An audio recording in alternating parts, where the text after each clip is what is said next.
1시간 기도 성경 1장 읽기 묵상 꾸준히 하신 거 잘하신 겁니다. 사도행전 26장 24절에서 29절 미친 것이 아닙니다. 미쳤다는 소리를 들어본 적이 있습니까? 취미생활이나 어떤 일에 지나치게 몰입하면 주변 사람들은 미쳤다고 말하곤 하지요. 신앙생활도 열심을 내거나 기도나 전도에 혼신의 힘을 다하면 일부의 사람들은 미쳤다고 말하기도 합니다. 바울은 재판을 받으면서 하나님께서 죽은 자를 살리셨다고 하니 재판석에 있었던 베스토 총독은 바울에게 너가 미쳤다고 외칩니다. 24절 바울아 너가 미쳤다. 너의 많은 학문이 너를 미치게 한다 하니 바울이 이르되 내가 미친 것이 아닙니다. 참되고 온전한 말을 하는 것입니다. 이 일은 한쪽 구석에서 행한 것이 아닙니다. 선지자를 믿으시나이까? 믿으신 줄 아나이다.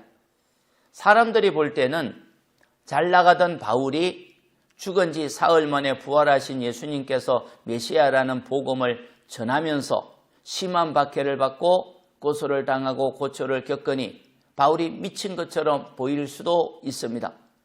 부활의 복음만 전하지 않았다면 바울은 누릴 것을 누리면서 잘 나갔을 것인데 고난을 받으며 복음을 전하는 바울은 일반인들이 이해할 수 없었습니다.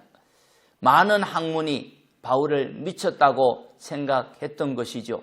그러나 바울은 미친 것이 아니고 진리를 발견하여 참되고 온전한 생명의 말을 전한 것입니다. 복음을 전하는 사람이 미치지 않는 이유 두 가지가 있습니다. 첫째, 예수님의 부활은 역사적인 사실이기 때문입니다. 예수님께서 병든 자를 고치고 귀신을 쫓아내시고 능력 사역을 하신 것은 한쪽 구석에서 일어난 사건이 아닙니다. 갈릴리, 예루살렘, 온 유다 사람들이 다 알고 있는 역사적 사실이었습니다. 예수님께서 십자가에 죽으시고 3일 만에 부활한 것도 꾸며낸 얘기가 아니라 당대의 사람들이 모두 보았고 알고 있었던 역사적 사건입니다. 총독이었던 빌라도가 예수님을 조사했지만 죄가 없었지요. 그때 대제사장과 장로들이 사람들을 선동하여 예수님을 십자가에 넘긴 것 예루살렘에 있었던 유대에 있었던 사람은 다 알고 있습니다. 역사적 사실입니다. 한쪽 구석에서 일어난 조그만 사건이 아니거든요. 예수님께서 부활하신 것도 무덤을 지키던 군사들도 알았고 제자들과 예수님을 따르던 사람들도 예수님을 보고 증언했습니다. 역사적으로 일어난 사건이기에 부활은 미친 자가 꾸며낸 그런 얘기가 아니고 진리였던 것입니다. 둘째, 예수님의 부활은 선지자들의 예언 성취입니다.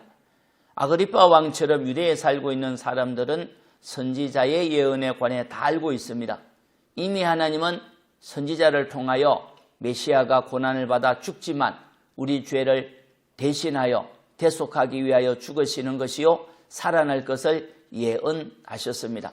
선지자의 예언대로 예수님은 우리 죄를 대신하여 죽으시고 부활하셨기에 부활의 복음은 꾸며낸 말이 아니고 미친 사람이 전하는 헛된 말이 아니고 진리입니다. 바울의 말을 듣고 아그리파 왕은 바울이 적은 말로 나를 권하여 그리스도인이 되게 전도하고 있구나 그렇게 말합니다. 바울은 말이 적으나 많으나 바울 자신처럼 진리를 알고 구원을 받으라고 외쳤지요. 그렇습니다. 복음을 전하는 것은 미친 것이 아니라 진리를 깨달은 자가 외치는 온전하고 참된 말입니다. 참되고 온전한 복음을 전함으로 그리스도인 되게 하는 일에 쓰임받기를 바랍니다. 아멘. 하나님 고맙습니다. 주께서 저희들에게 복음을 알게 하심을 감사합니다. 사람들은 오해하여도 미쳤다고 하여도 온전하다고 외친 바울처럼 저희도 진리를 알고 진리를 전하는 삶을 살게 하심을 감사합니다. 2021년을 은혜 주신 하나님 2022년에도 붙잡아 주옵소서. 예수님 이름으로 기도합니다. 아멘. 기도입니다. 첫째, 주여 복음의 정인으로 써주소서. 둘째, 주여 12시간 기도와 송구영신 예배에 은혜를 주소서. 찬송은 505장 온 세상 위하여. 하나님 사랑합시다. 주의 사랑이 흐를 것입니다. 아멘.